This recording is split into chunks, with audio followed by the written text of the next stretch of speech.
चलिए जी, अब हम अगले डेरिवेशंस करते हैं। ये वो डेरिवेशंस है जो टेक्स्ट बुक में डायरेक्ट नहीं दिए हुए हैं, मगर इसके ऊपर बेस्ड क्वेश्चंस दिए हुए हैं। तो ये क्वेश्चंस करने के लिए हमें डेरिवेशन आने चाहिए।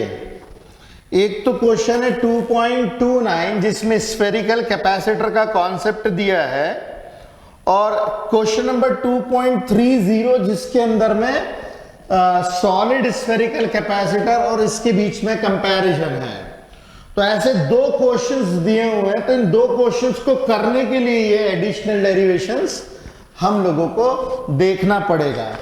पहले मैं देख रहा हूं स्फेरिकल कैपेसिटर, जो कि एक सॉलिड कैपेसिटर होता है, सॉलिड स्फीयर होता है, और इस सॉलिड स्फीयर के ऊपर जो है हमने चार्ज दिया।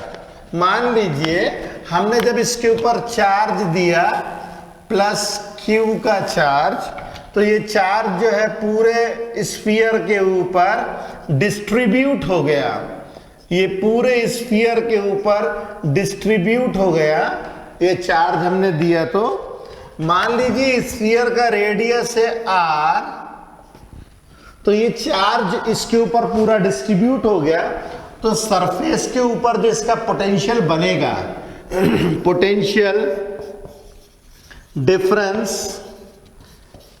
एट सरफेस, सरफेस के ऊपर जो पोटेंशियल डिफरेंस जनरेट होगा 1/4πε0 Q/r, ये जनरेट होगा पोटेंशियल डिफरेंस। ओके, अच्छा, पोटेंशियल डिफरेंस जनरेट हो गया। अच्छा, Q is equal to CV होता है, Q is equal to CV होता है। तो मैं क्या करता हूं, 1/4πε0 Q is equal to CV रखा, और V से गया V, हमें C मिल जाएगा 4πε0r, मतलब कैपेसिटेंस मिलेगी 4πε0r। मतलब capacitance is directly proportional to R। जितना बड़ा रेडियस होगा, जितना बड़ा रेडियस होगा उतनी ज्यादा कैपेसिटेंस अपने को इसमें देखने को मिलेगी। जैसे जैसे रेडियस बढ़ेगा वैसे वैसे कैपेसिटेंस अपने को बढ़ती हुई देखने को मिलेगी। अच्छा, अब इसके अंदर में एक एनालिसिस है। ये एनालिसिस जो है, ये अगर आपको समझ में आ गया तो काफी कुछ जो हमने पहले बात करी हुई है वो समझ में आ जाएगी। मान लीजिए यदि C की वैल्यू 1 फैराड की कैपेसिटी है, अगर 1 फैराड की कैपेसिटी मान लेते हैं तो वहां पे 4πε0r आ जाएगा 1 फैराड के बराबर। तो R आ जाएगा 1/4πε0 के बराबर। तो ये वैल्यू हो जाएगी R की 9 × 10⁹ मीटर। ओके, और ये हो जाएगी 9 × 10⁶ किलोमीटर। 9 इसके बाद में ऐसे 6 zeros किलोमीटर।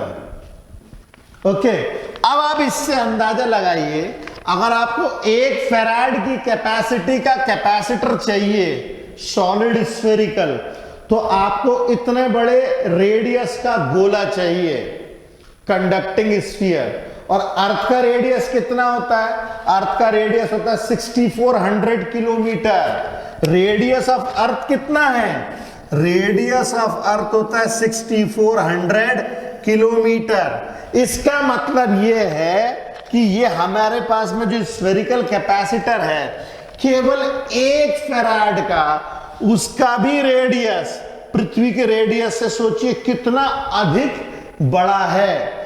मतलब यदि आपको अर्थ के ऊपर 1 फैराड की कैपेसिटी चाहिए तो वो आप नहीं पा सकते हो, ये इतनी बड़ी कैपेसिटी है। ये इसका एनालिसिस था, इसीलिए हम लोग बोलते थे 1 फैराड की कैपेसिटी बहुत बड़ी होती है।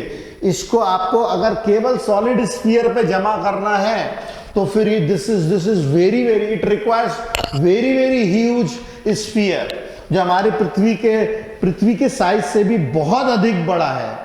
ओके, समझ में आई बात? क्लियर? ओके, अब इसी के जैसा एक और डेरिवेशन है जिसे हम लोग कहते हैं question number 2.29, this is called as spherical capacitor.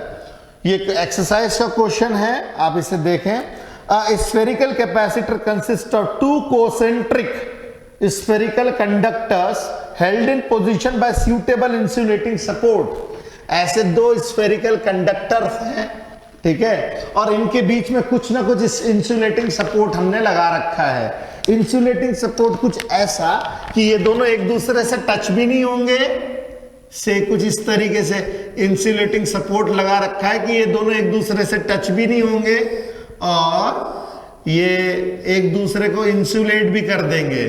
कुछ इस तरीके से सिस्टम होगा।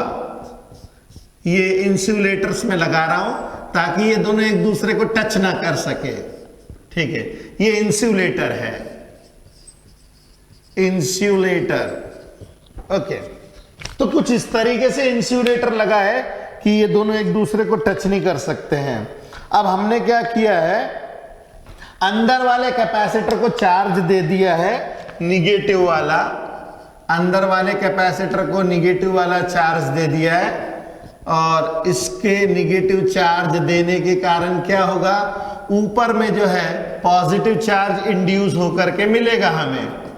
ऐसा पॉजिटिव चार्ज हमें इंड्यूस होकर के मिलेगा, ठीक है।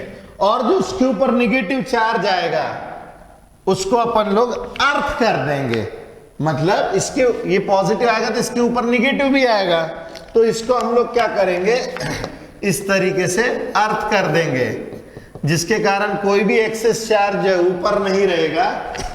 अब हम देख सकते हैं कि इलेक्ट्रिक फील्ड जो जनरेट होगी वो इलेक्ट्रिक फील्ड कुछ इस तरीके से जनरेट होगी, कुछ इस तरीके से इलेक्ट्रिक फील्ड जनरेट होगी, टूवर्ड सेंटर जाती हुई हमें नजर आएगी ऐसी।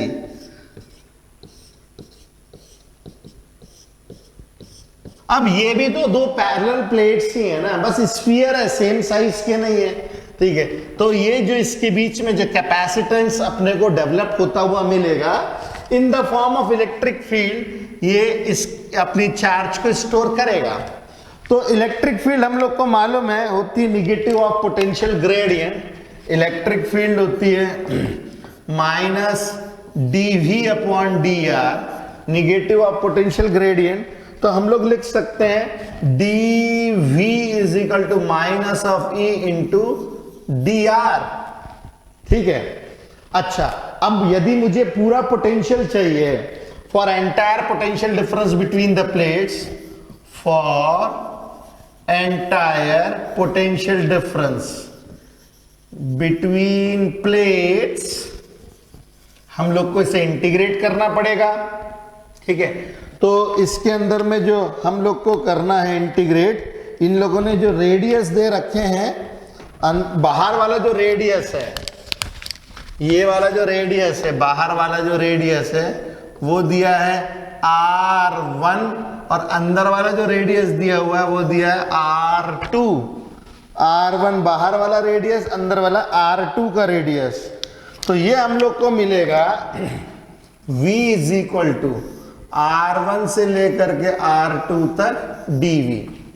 क्योंकि ये यूनिफॉर्म इलेक्ट्रिक फील्ड नहीं है ना, तो इसमें इंटीग्रेशन का सहारा हम लोग को लेना पड़ेगा। तो V कितना मिलता है भाई हम लोग को, V मिलेगा R1 से लेकर के R2 तक के dV की जगह पे रखेंगे माइनस E dr। अच्छा, इलेक्ट्रिक फील्ड कितनी होती है R1 से लेकर के R2 तक के 1/4 pi epsilon not Q upon R square dr, है ना। इलेक्ट्रिक फील्ड स्फीयर की भी यही होती है 1/4 pi epsilon not Q upon R square, क्योंकि हम लोगों ने बोला था स्फीयर को हम पॉइंट चार्ज के समान ही मान करके चलते हैं। तो जो पॉइंट चार्ज का फॉर्मूला होता है वही स्फीयर का फॉर्मूला होता है। तो यहाँ पे क्या क्या देखिए कॉमन आ रहा है, 1/4 pi epsilon not common, charge बाहर R1 से लेकर के R2, ये डिनोमिनेटर में R स्क्वायर है तो ये हो जाएगा R to the power -2 dr। ओके, तो v मिलेगा हमें 1/4πε0 q। r to the power -2 का होगा -2 + 1 डिवाइडेड बाय -2 + 1। निगेटिव साइन में बाहर निकाल लेता हूं। ओके, और लिमिट को रखना अपने पास r1 से लेकर के r2 तक के। तो v की वैल्यू मिलेगी -q/4πε0 -1/r r1 to r2। v is equal to minus, अच्छा q को मैं cv लिख देता हूं, c into V upon 4πε0 -1/r2 -1/r1, upper limit minus lower limit. तो ये हमें क्या मिलेगा, v से v कटेगा, 1 विल बी इक्वल टू, ये माइनस को अंदर डाल देंगे तो 4πε0 1/r2 -1/r1। ओके, ये माइनस माइनस प्लस और ये अंदर से जाएगा तो माइनस हो जाएगा। तो 4πε0 is equal to c r1 -r2 divided by r2 r1। और यदि इसको यहां से c निकालू तो ये ऊपर हो जाएगा, ये नीचे, तो c कैपेसिटेंस अपने को मिलेगी कैपेसिटेंस मिलेगी 4πε0 r1 r2 divided by r1 -r2, जिसमें r1 बड़ा रेडियस है और r2 जो है छोटा रेडियस है, और हमारी इलेक्ट्रिक फील्ड पॉजिटिव से निगेटिव की तरफ जाती है। अब देखिए ये डेरिवेशन है एक्चुअल में, मगर डेरिवेशन हमारी किताब में नहीं दिया है, मगर इन लोगों ने क्वेश्चंस के फॉर्म में दे दिया है। तो आप इसे फटाफट उतारिए और इसके बाद हम लोग इसी के ऊपर बेस्ड एक न्यूमेरिकल करेंगे। तो ये तो केवल क्वेश्चन हुआ है, अब इसके ऊपर बेस्ड हम न्यूमेरिकल करेंगे। तो ये स्फेरिकल कैपेसिटर सॉलिड वाला और ये स्फेरिकल कैपेसिटर हॉलो वाला। ओके, इसका डेरिवेशन हमने किया, फटाफट उतारिए फिर हम क्वेश्चंस पे चलें। अब हम इसी के बाद का क्वेश्चन करेंगे 2.30। इसमें मैंने ये डेरिवेशन मिटाया नहीं है, और जो स्फेरिकल सॉलिड स्फेरिकल कैपेसिटर था उसकी कैपेसिटेंस का फॉर्मूला मैंने मिटाया नहीं, क्योंकि इन दोनों का इस्तेमाल होगा। A spherical capacitor has an inner sphere of radius 12 centimeter and outer sphere of radius 13 centimeter। तो आउटर मतलब R1 दिया हुआ है 13 सेंटीमीटर और R2 दिया हुआ है 12 centimetre. Okay, the outer sphere is earthed, the outer sphere is earthed and the inner sphere is given a charge of 2.5 microcoulomb. अब इसमें 2.5 माइक्रोकूलम के ऊपर अपने को साइन नहीं दिया है, मतलब पक्की बात है कि अंदर वाले को हमने पॉजिटिव चार्ज दिया होगा और बाहर वाले के ऊपर जो है निगेटिव चार्ज इंड्यूस हुआ होगा। बाहर वाले के ऊपर अंदर की तरफ से निगेटिव चार्ज इंड्यूस हुआ होगा, और जो पॉजिटिव इंड्यूस हुआ होगा इसको हमने अर्थ कर दिया है, जिसके कारण ये पूरा का पूरा जमीन में चला जाएगा। अब इसके कारण जो इलेक्ट्रिक फील्ड हम लोग को मिलेगी वो इलेक्ट्रिक फील्ड पॉजिटिव से निगेटिव की तरफ ऐसी मिलेगी। डेरिवेशन करते टाइम हम लोग की इलेक्ट्रिक फील्ड बाहर से अंदर की तरफ जा रही थी, जबकि इसमें अंदर से बाहर की तरफ जा रही है। ओके, खैर उससे कोई मतलब नहीं। हम लोग को रेडियस दे दिया है, चार्ज दे दिया है। चार्ज कितना दिया हुआ है हम लोग को? 2.5 माइक्रोकूलम का चार्ज दे रखा है। The space between the concentric sphere is filled with liquid of dielectric constant 32। जैसे यहां हमने इंसुलेटर लगाया था, इसमें इन लोगों ने पूरा का पूरा लिक्विड डाल दिया है, और वो लिक्विड की जो डाइलेक्ट्रिक कांस्टेंट है वो इन लोगों ने बताई है 32। ओके, अब वो बोल रहे हैं determine the capacitance of the capacitor. तो कैपेसिटर, ये जो हमने कैपेसिटेंस निकाली थी ये कैपेसिटेंस हमने निकाली थी वैक्यूम या एयर के लिए। अगर हम लोग को डाइलेक्ट्रिक के साथ में निकालनी होगी तो इसी के साथ हम K मल्टीप्लाई कर देंगे, तो हम लोग को जो कैपेसिटेंस का फॉर्मूला मिलेगा, कैपेसिटेंस का फॉर्मूला वही इस्तेमाल करेंगे, मगर 4 pi epsilon not into K R1 R2 divided by R1 minus R2, ये वाला फॉर्मूला इस्तेमाल किया जाएगा, है ना।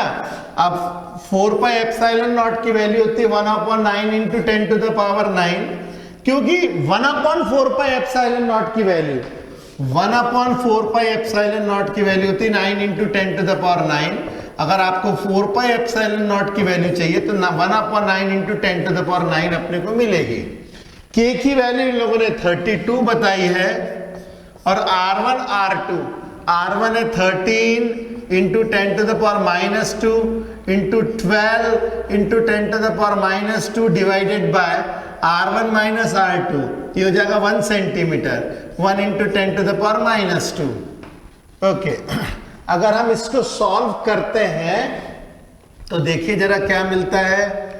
ये हमें मिलेगा 32/9 इंटू 10 टू द पावर 9, इसे मैं मिटा देता हूं, 9 इंटू 10 टू द पावर 9, ये जाएगा इससे 13 into 12 into 10 to the power -2। अब 3 जाएगा, 3 4 जा और 3 3 जा। ओके, तो ये जाएगा 32 इंटू 13, 4 2 जा 8, 4 3 जा 12 इंटू 13